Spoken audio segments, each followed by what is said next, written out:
In the next 25 minutes, I intend to talk about OPAL, so you get some sense of what it is, then talk about the evolution of OPAL, the challenges that we are facing, and the game changers. If I can figure out the technology. There we go.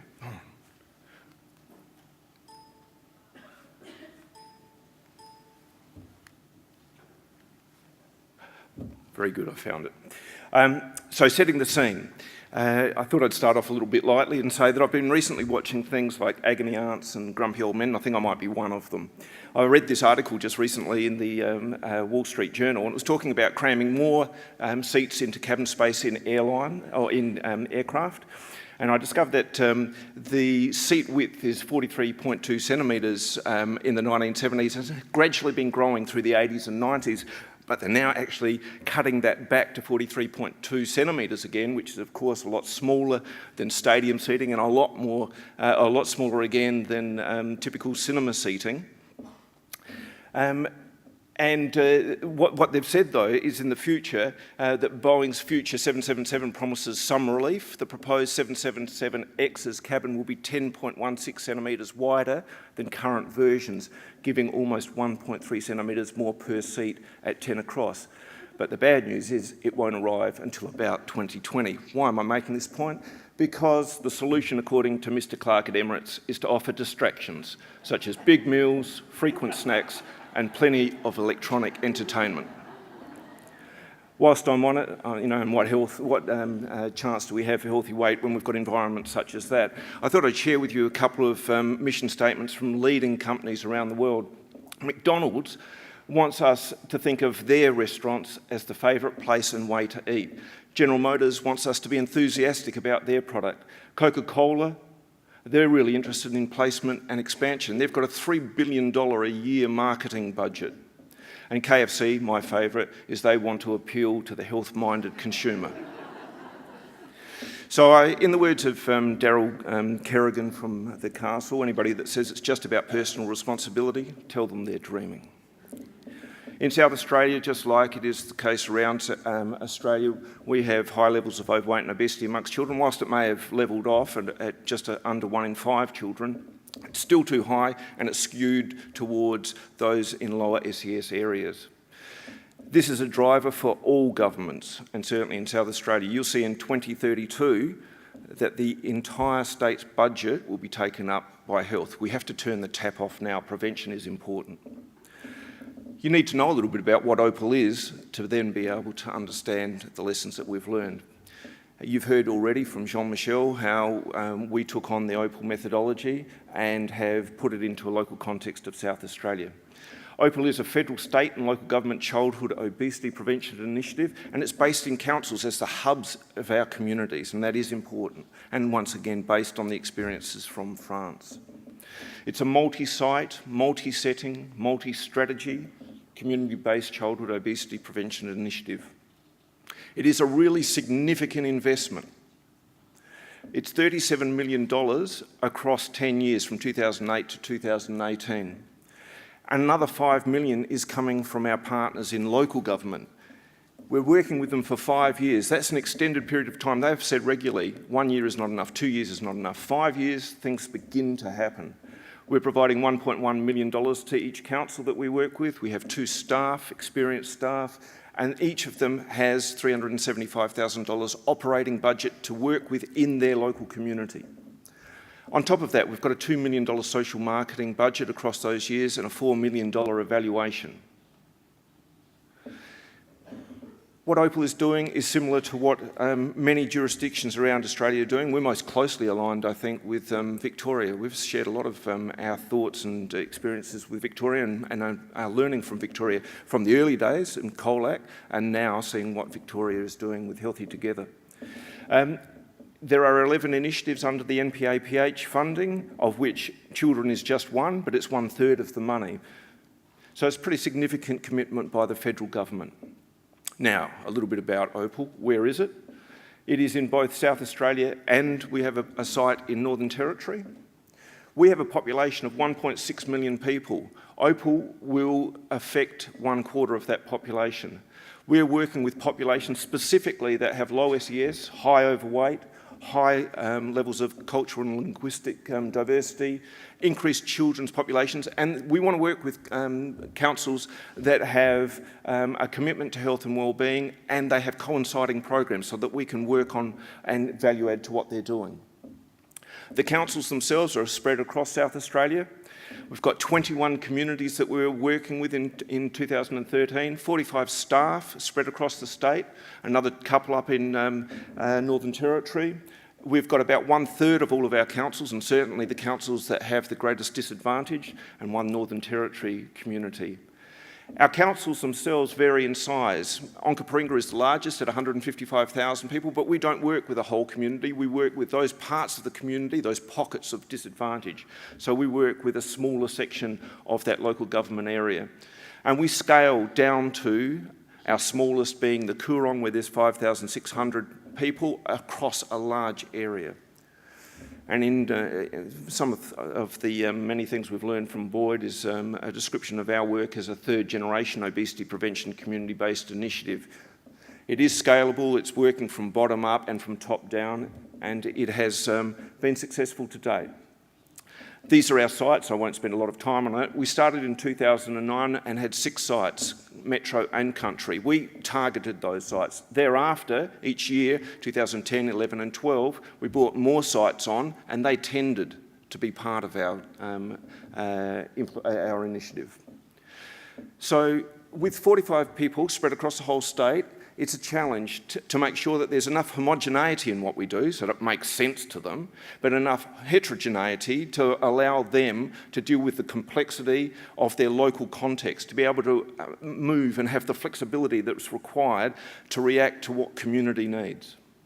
So this is what we have. We have one aim, 6 goals, 7 strategies, and a new theme each year.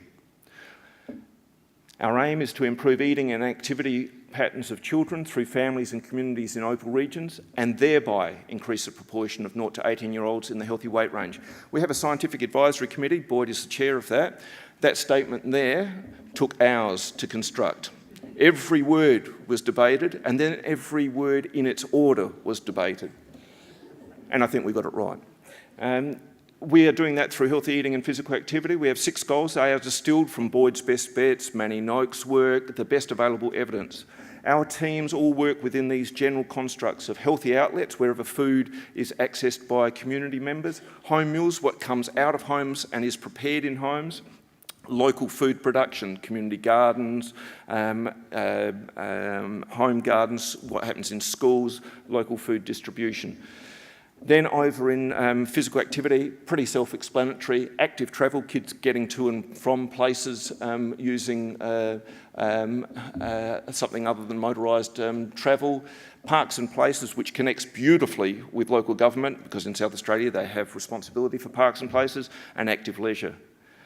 Each year we have a new theme. You'll see there that our first theme was about encouraging people to drink water, not sugar-sweetened beverages. Then give the screen a rest, active players best. Our third was make it a fresh snack, encouraging more fresh snacks instead of processed foods. Our theme last year was around think feet first, step, cycle and scoot to school. And this year it's a healthy brekkie is as easy as pill, pour, pop. Messages are not the answer. They do not stand alone. Social marketing is important, and one of the 8 benchmarks for social marketing is a mixed method of application, and it says once you've got the messages right, make sure you've got environmental structures in place, policy positions, program opportunities. So it's not as simple as putting a message out there. So those themes bring to life our goals each year. And then we have 7 strategies, and that was the point I was just making then. When we look at any initiative, we make sure we link up projects so that we don't stand just in one space, just around education or just around awareness, that we have an environmental approach, a policy approach, a program approach, a partnership approach. So now, I've given this presentation on a few occasions, and I think people are thinking, yes, well, what do you actually do? So here are 2 examples of what we actually do. You can imagine we have hundreds and thousands of projects running. I'm just choosing 2 of them. This first one, so that's our model, and we think about our themes, our goals and our strategies. Where do our initiatives or our projects fit? And then there's additional information that goes with that. So the first example I'm going to give you is around Davern Park. Davern Park is one of the poorest communities in Australia, one of the poorest suburbs. There is one place to shop. It's the IGA. It has a hinterland or an area around it of about 5 kilometres that people come from. A lot of single mums, single parents, very low access to public transport. Those people had two choices in the meats that they could buy, sausages or mince. In the middle of an aisleway was a bin with all the fruit and veg in it. Our OPAL manager went into the store. They had a new store manager, young Patrick, and Lisa said to Patrick, can we do something about this? It doesn't look like it's much of an option for community. And Patrick said, what do you think we should do? I think we should put in some storage units, provide lean cuts of meat and decent fruit and veg.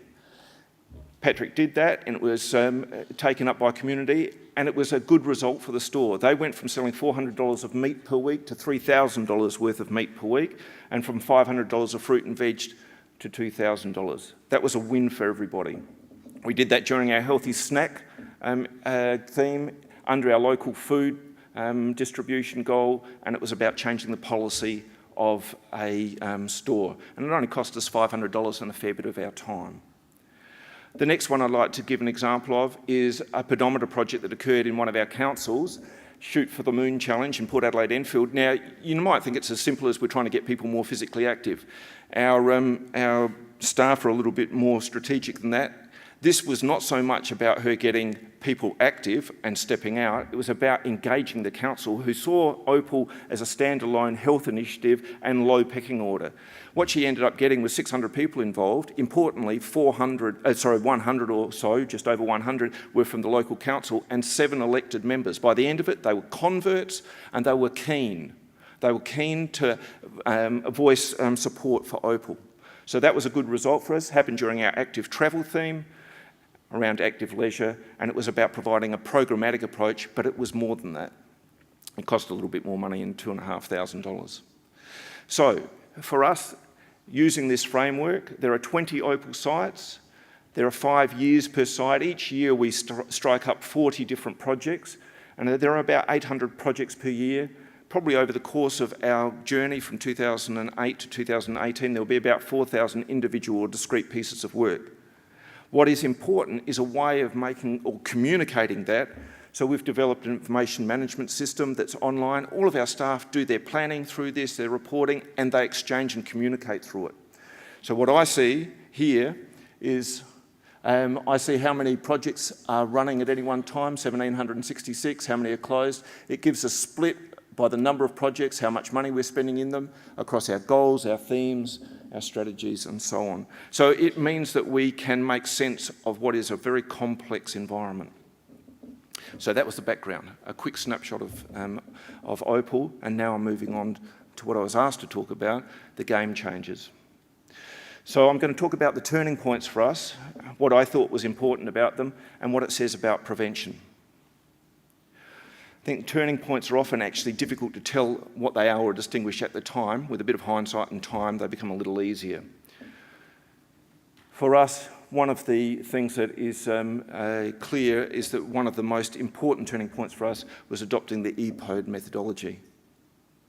Jean-Michel's already described this, the evidence base, the support that comes from a central organising agency or unit, the mobilisation that occurs in our communities.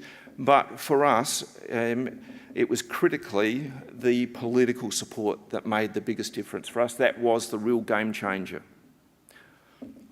So it is that the political leaders, the prime movers, have been important to OPAL. This is Michelle Herriot, former leader, some of you may know her, former leader of the Health Promotion Branch. She was visionary in her time back in 2006 and supported the development of the Eat Well Be Active Communities program. It was in 2 communities, it was community-wide, it was a precursor to what we're doing now, and it sat really between where we are now, EPOD, and our very beginnings. So that was important for us. What was particularly important was having an incredibly strong advocate for health and well-being. And that was our minister, our former minister, John Hill, who Jean-Michel spoke about. Minister Hill in 2007 met with Jean-Michel in France and was impressed with what was happening there, came back and told us that we were to implement essentially EPOD in South Australia, which we were happy to do, of course. Then in 2008, we were lucky enough that Nicola Roxon signed up or provided us with federal funding to go forward with OPAL as an approach to a community-based approach to healthy children. And then in 2009, we actually had the birth of OPAL. So I'm really talking about prime movers as the reason for things tracking forward. Another critical moment for us, I believe, is having Boyd chair our Scientific Advisory Committee, because he gave us fantastic advice around not only our evaluation, but the whole approach to community-based interventions, and his connection with EPOD was also critical to us. Another person that was really instrumental in us moving forward is the Mayor of Marion. She was one of the first 6 mayors to come on. She just happens to be a lecturer in health sciences at one of our universities. She also was the president of the Local Government Association, so she had great weight and great clout. And since then, she's gone on to become the president of the Australian Local Government Association, and just 2 weeks ago was named as South Australian of the Year. So you can't buy that sort of political support. And she believes wholeheartedly in the work we do. And finally, if I think that if obesity is a wicked problem, this is the OPAL team, and it's a wicked team. They're doing a fantastic job. If I had to choose one game-changing moment, it was this moment when John Hill met with Jean-Michel Boris and came back and told us to get on with the job. It's not as simple as that. It's not obviously linear, as I've just described it, but in hindsight, I think those were key moments for us. Another way of describing it, however, is year by year, and I want to just go through some of the major moments for us. We've contracted with all of our councils. That's been really important, and I think guards us in the future against potential diminishing of our work, because there are contracts in place with councils, and I don't think our state government or the federal government wants to go to war with 20 councils. And the South Australian Strategic Plan was important as well. In 2010, we formed our framework. That was important for uniting our team. We developed a relationship with Northern Territory, entwining our work even further and making it incredibly difficult to pull OPAL apart, I believe. We developed our first themes. Then in 2011, we provided our implementation plan through to the National Partnership.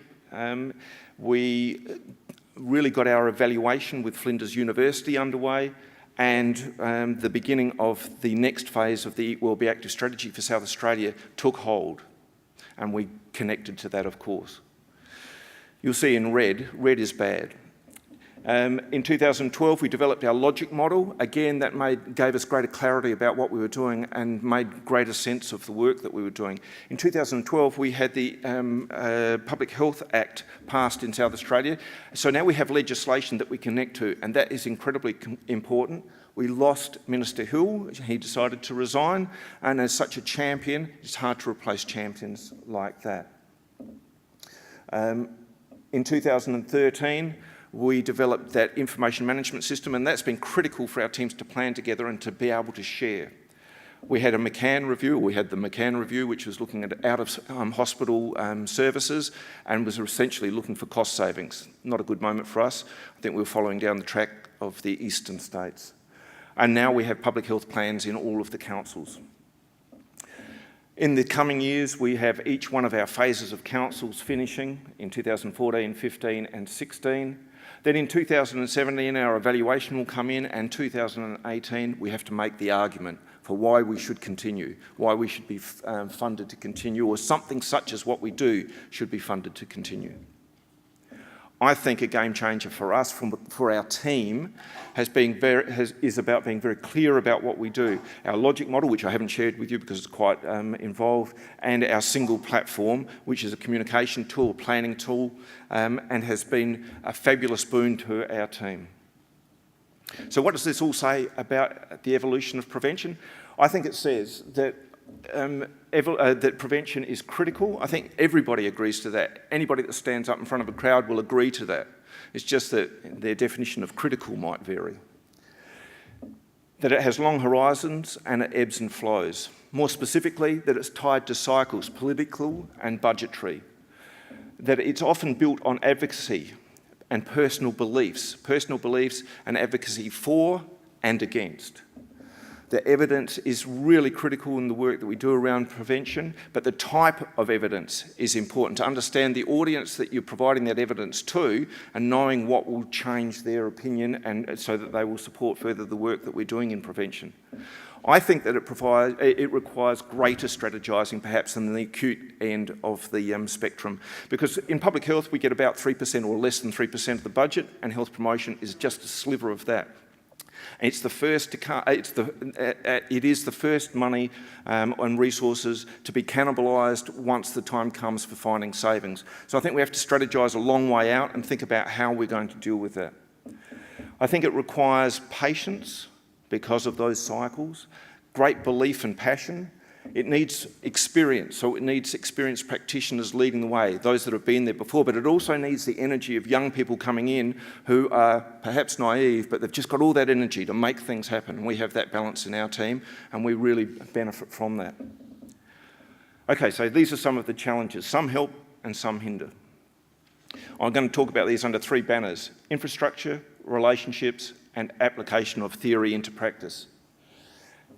I think one of the great challenges is integrating with an ever-changing policy environment. 2 good things that have happened for us is we had the Eat Well Be Active strategy. We could clearly link with that, and we needed to. And more recently, because of state-based legislation, we now have something to hang OPAL on that has a long life ahead of it. So that is a good thing.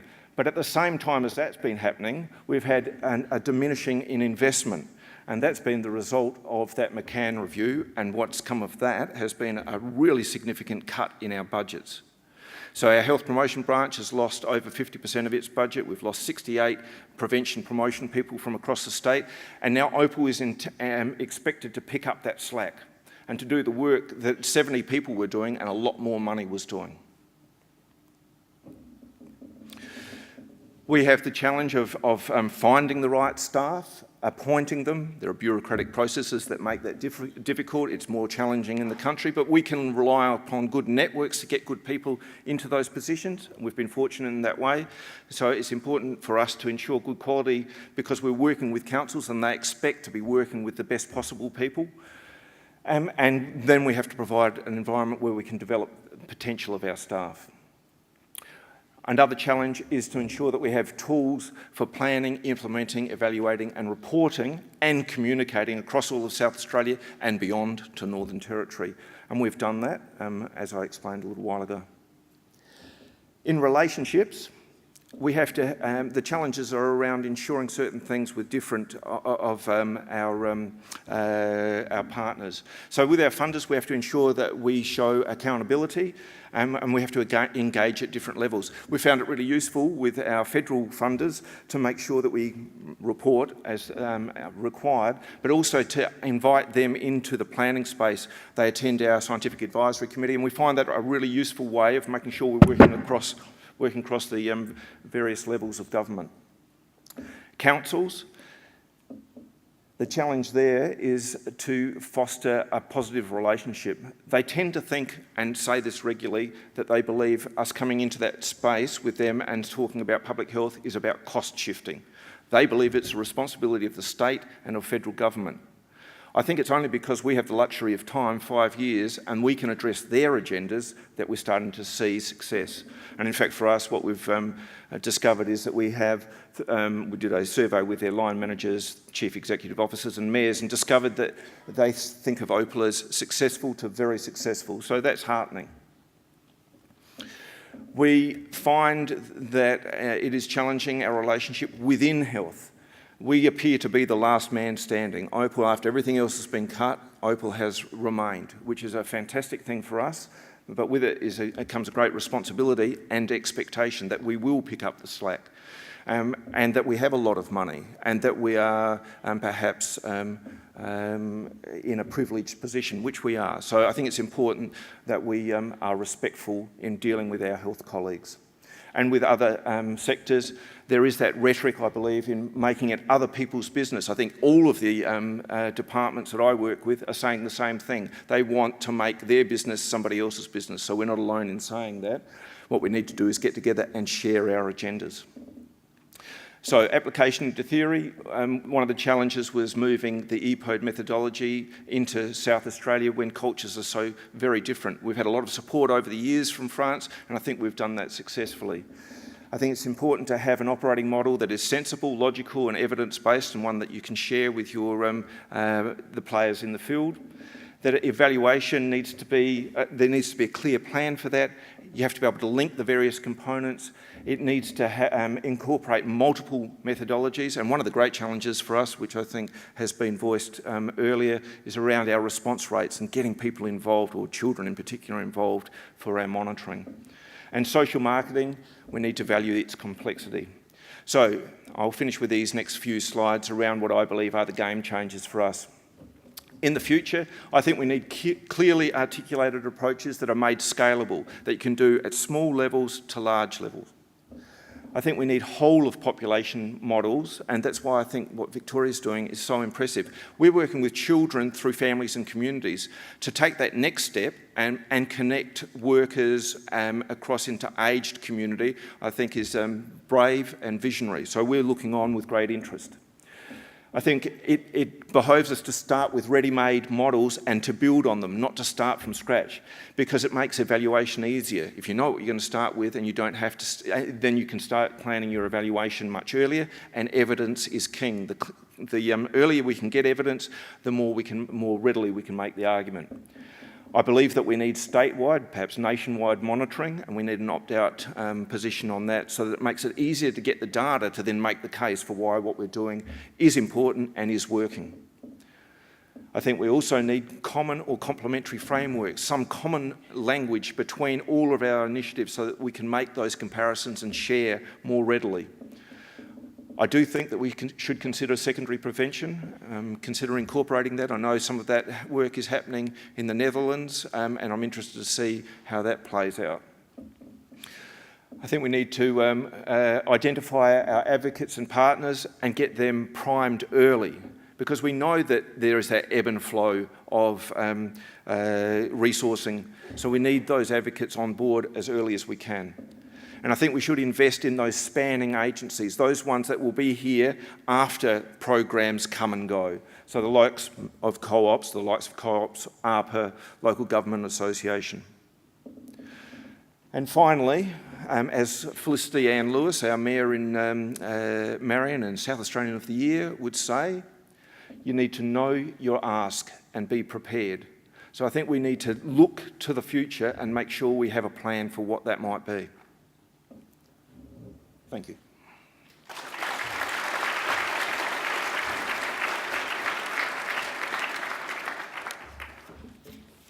Okay, thanks very much indeed, Mark. And sorry, guys, we're running a bit behind time, so I'm going to just have to curtail this a little bit.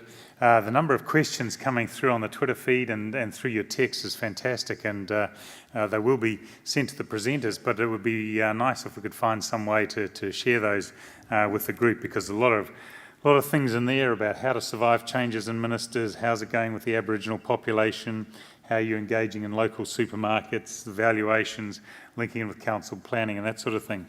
Mark, I just wondered, I'm just going to pick out one little question to ask you, and you might want to reflect on some of these cultural differences. And we had a presentation last week on the differences between EPODE as it's being implemented in France and how it's being implemented in South Australia. And I think some of those reflections on cultural differences were quite insightful. Do you want to make some comment on that?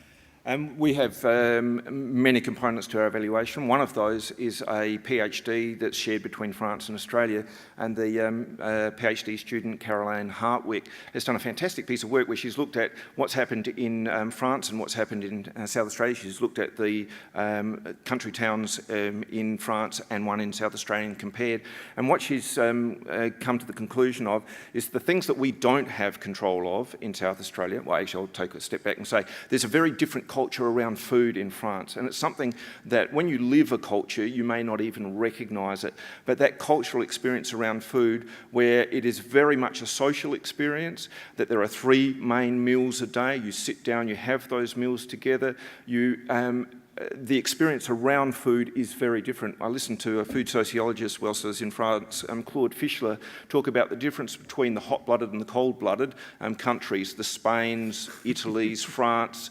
versus the cold-blooded, which would be the Englands, the USA and Australia, and the way in which they see food. They see food as an experience to be shared, whereas we would see food as a series of nutritional components that we need to take in on a daily basis.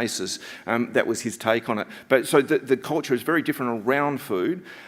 So that is part of the way in which one of the things we need to take into consideration. And the other really key thing for us is that in France, those local towns have control over what happens in their schools, and specifically around school lunches. Children sit down, have meals together. Their school lunches, or their school food for the day, is determined for them. And it reinforces that view that food is social, enjoyable, and very structured.